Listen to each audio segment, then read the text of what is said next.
Hello guys, welcome to 5th generation and welcome to another review, another video testing. Mayroon tayong bago ngayon, KWC 75 Tactical. This is airgun pistol, CO2 powered, steel BBs, steel ball, ang bala. Yan yung bala niya guys ha. Steel ball yan. Sa mga bago, yan. Bulitas talaga yan, dumidikit sa magnet yan. Ito yung bala niya. Okay, so again, this is the KWC 75 Tactical. This is 16 rounder. Full metal siya. Pakita ko lang sa inyo. Tignan natin. Yan. So, ito yung kanyang manual. So, bali, may dalawang klase kasi ito guys. Yung isa, yun yung competition. Ito yun. Competition. Meron tayo niyan before, kaso wala tayong stock. Ngayon, ito yun. KWC 75 Tactical. Ito yung KWC 75 TAC. Okay. So, pwede mo rin naman siyang gawing competition model. Kailangan mo lang to, yung mounting, tsaka yung compensator. Yun lang kailangan mo para maging competition siya. Kaso wala tayong stock niyan. Okay. Then, this is the brochure ng KWC. Yung mga model nila, nandyan. Ganda. Ang bigat niya guys, oh. Ang bigat niya. Siguro mga mahigit 1 kilo siya. Okay, timbangin nga natin. Actual. At actual weighing. Ganda, oh. KWC 75. Tactical.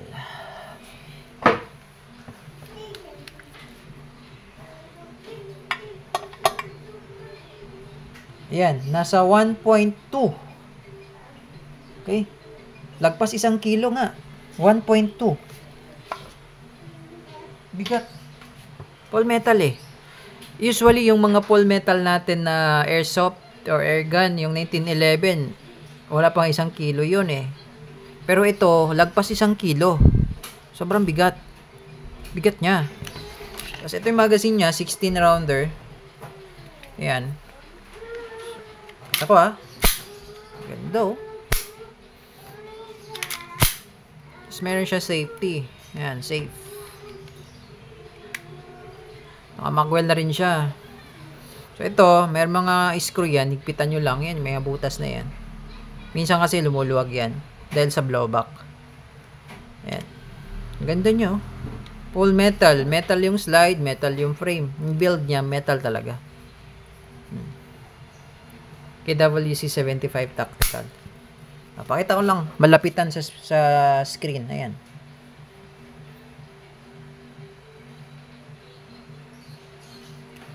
Yung barrel. Ayan. Made in Taiwan siya guys. Ng KWC. Ayan. 0.177 steel ball. Tapos yung sight niya adjustable yan. Up and down. Tapos, ito naman yung sa left and right or yung sa windage elevation. Ayan.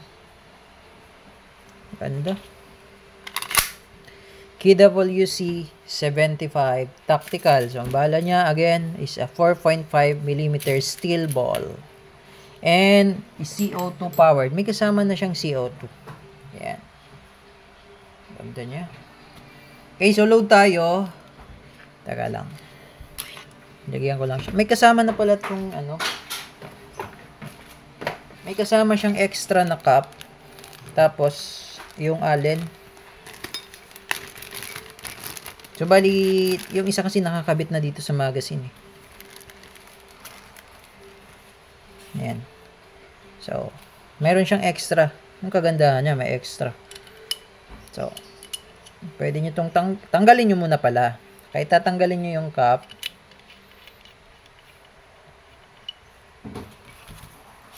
Then, ito, lalagyan natin ng oil. Ayan. And then, lagay natin yan. Pasok natin yung cup.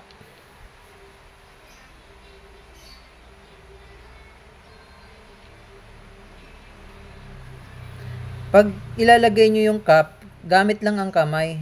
Kasi pagka gumamit kayo ng tool, baka mamaya hindi maayos yung pagkalapat ng thread. Masira yung thread. Kamay lang muna. Oops. So, ayun nga, parang plastic lang siya, no? O, plastic lang siya. Yan ata yan. Ay, di baliktad.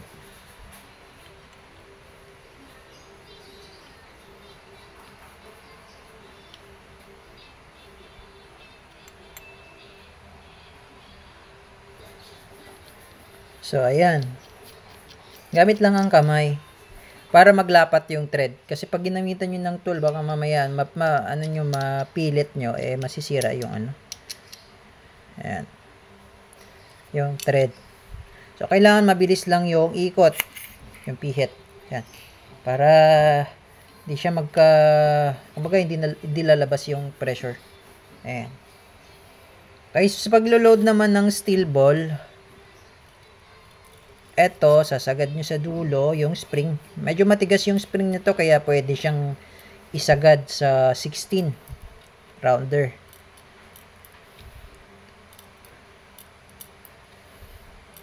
Konti lang lagay natin for testing. Ayan. 16 rounder. So, ayan. Pakita ko lang, no? Malapitan. Ay, nakita ko na siya, no? Ayan. KWC 75. Competition. Competition. Tactical pala.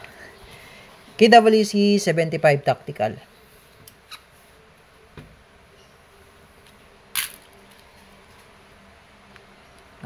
Okay, testing natin.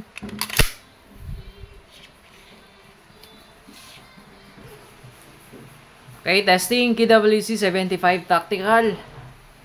Airgun pistol. Full metal siya, guys. Ayan.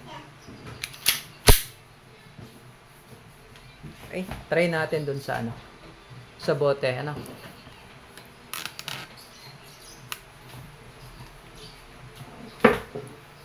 Okay. Firing. One shot. Wow. Ganda.